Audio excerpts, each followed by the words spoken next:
My world that I want to have a little pride in. My world, and it's not a place I have to hide in. Life's not worth a damn till you can say I am what I am. The LGBT Theatre Festival, Maria Blaney. Maria, welcome to LGBT Life. Thank you very much. Maria, you've got two responsibilities in this. You're a performer and you're a director as well. But let's step back a bit. You've been in the, we won't say a feature, but you're quite well known on the Dublin theatre scene. How long ago does this go back? Oh, well, no, childhood. So we won't give away the number of years. Okay, but I certainly say over the last 20 years, I've done a lot between plays. Before that, I did a lot of musical theatre. And I've been involved particularly with drama, quite serious drama, involved in the RTE All Ireland Drama Festival. Most years. I now have my own drama group that I formed, Kinnerton Players. And we're also competing, we compete on the All Ireland Drama Festival circuit as well. Yeah. I've got quite a number of friends in the in Irish theatre, and they all say to me, "Oh, it's a difficult road to make a living in." Are you there as a labour of love, or? Both. Yeah. You know, if a gig comes along, a paying gig comes along, I'm delighted. But I do it for the love of it as well. I don't think you can do something like this if you don't love it. Of course. Because you've got to do every aspect of it. Yeah. Just before I came in and to talk to you, I noticed a couple of things that you've done, and one I have to talk to you about. You did a piece called Dusty's Memories. Now, what I said to you outside, I got to ask you about that one because I've got quite a bit of a connection in the sense that my uncle used to make frocks for Dusty. Stop it! I'm not joking you. Back in the and Dusty was the first person I ever knew was a lesbian. Now I didn't know what a lesbian was, but what he told me was Dusty hated men. So I thought that must be a characteristic. Now, well, that didn't come into Dusty Memoirs. To be perfectly honest with you, it actually. Dusty, the reference to Dusty and Dusty Memoirs was really about the two characters and their love of her music. And both of them were on the dating scene, online dating, taking a chance, dipping a toe in the water. One was played by Joe Conlon, actually star of the Gaiety, and he had come out, but his parents never knew when they were alive, so here he was now, you know, out, but a bit too late to meet someone as far as he felt.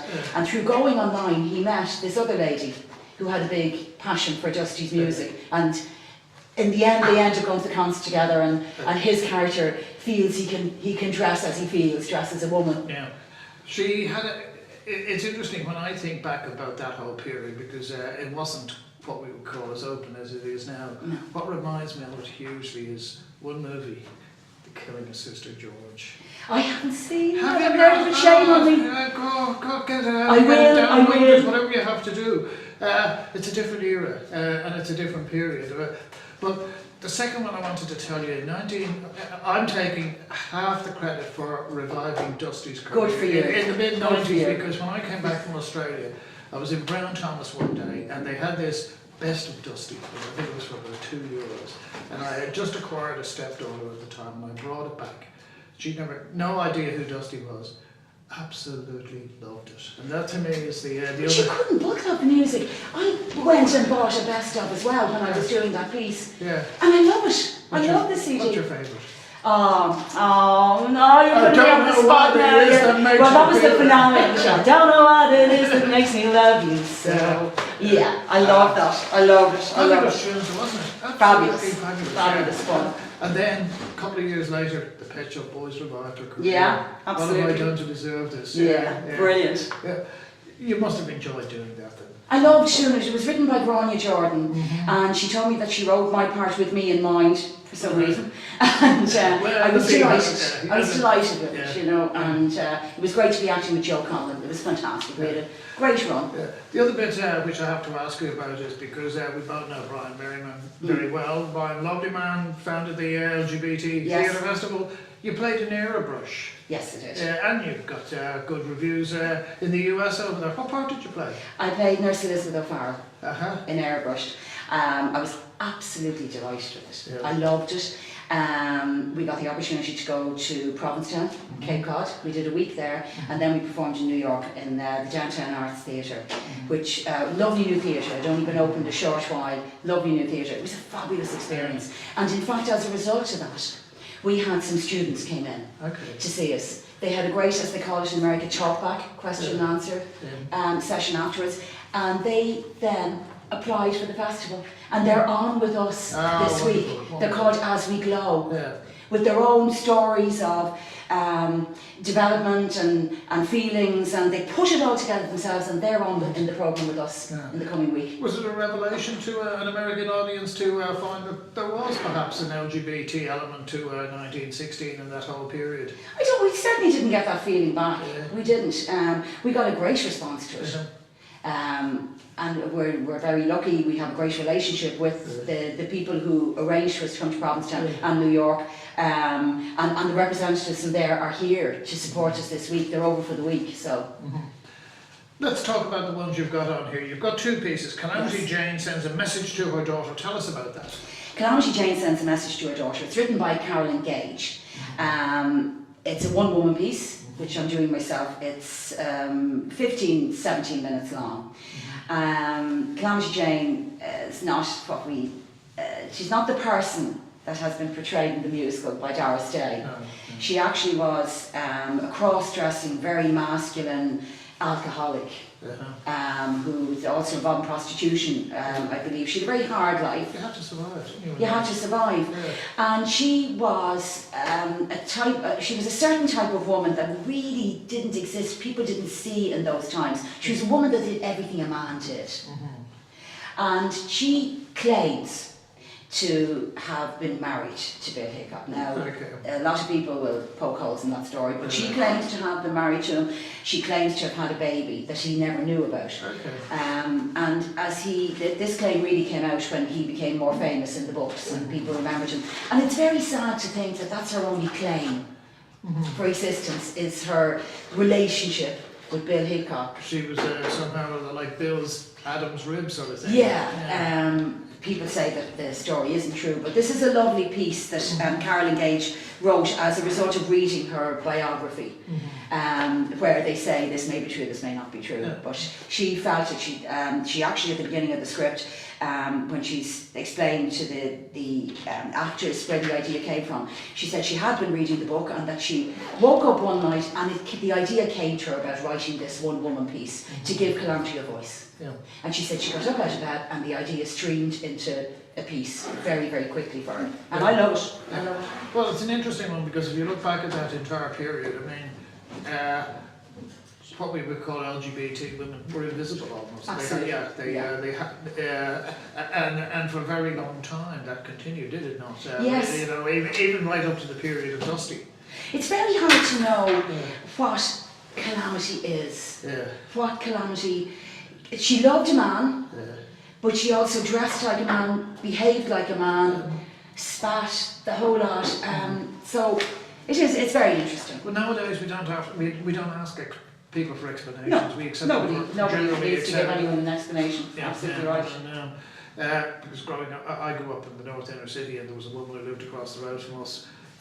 Nowadays we know, well, this is a woman who I never saw her dress. She always wore the most creased shirts with epaulets and smoked cigars. Nowadays, No, you wouldn't deny it. And why should you? I suppose it was just something that was unusual in that time. Well, in her thankfully case, we've come further. Yeah, well, in her case, her unusual was she was a Nazi, so I mean, what could Stop. you say? The second piece now, you've directed both of these. The second piece is called Made in Heaven. Tell us a little bit about that, Maria. Well, Made in Heaven, originally the piece was submitted for the festival by Provincetown Dramatic Arts. But as it turned out, they wanted to do a collaboration with some Irish actors, and I was approached and asked would I cast it and direct it.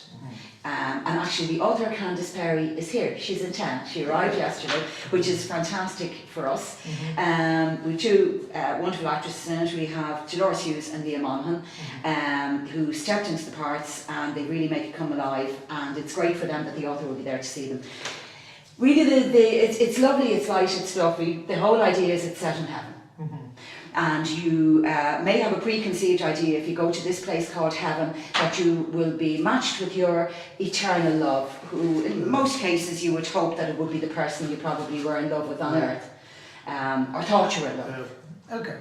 So it questions it. Yeah. When you go, you mightn't necessarily be matched with the one that you thought you were going to be matched with. So it does question it. Yeah. In one, you're a performer, and the other one, although you're a director as well. Yeah. Is there much? Do you have to be sort of flexible to alternate between the two roles, or are they quite different disciplines? They are different disciplines. When you're going on stage yourself, you know, you have to make sure that you have the right mindset. You have to make sure that your script, you're thorough with your script, exactly the same as any other actor. I didn't direct myself in it. I'm credited with directing. I did stage it myself, but I actually had another lady called Philippa Alfred who has directed a huge amount of stuff look at it for me. Okay. And she will come in during our tech and look again. But when you're directing then, it is a different discipline in that you have to do everything. You do everything. You organise costumes, rehearsal venues, props. You have to have a hat that covers everything. Keeps you busy, doesn't it? It keeps you busy. I love it. Yeah. The Bums on Seats issue. Bums on Seats. You're at the Teachers Club. Tell us what happens and for how long? Okay, we're at the Teachers Club. We're opening Monday the 7th, which is tomorrow. Which is tomorrow. Tomorrow. Yes. It's nightly, 7:30. The first section, the heading is Love Trumps Everything, and that has Calamity Jane sends a message to her daughter. A piece by a lady from New York called Kathleen Warnock, which is listed there, How to Get Married in, what is it, 17? How to Get Married in 17 years, in 5 steps in 17 years. Yes, it's her story of how she eventually got to marry her wife. Okay. And it's lovely. That's about 5 minutes long. Then we will have Made in Heaven, which is the piece with the two ladies about eternal love. And then we will have the students from New York performing As We Glow. So that's the first section, starting at 7:30. Then there's an interval, and there's a 9:30 show called Spool, and they travelled from the UK, the two boys. Yeah. Well, I am looking forward to talking to them. All we can say, Maria, is well, I've heard great things about these plays, and we're recommending everybody to come and see them. Fabulous night's entertainment, whether you're LGBT or otherwise. Oh, absolutely, great night's entertainment, and really enough people aren't seeing the theatre that's going on. Great week last week. We want to continue this week now with a new set of performers and plays in, and get the bums on seats. Great night's entertainment, great value. Well, in the best theatre traditions, I'll say, break a leg, and Thank I you. only want to be with you. I only want to be with you. Maria Blaney, it's been a pleasure. Cheers, thank you very much. Take care.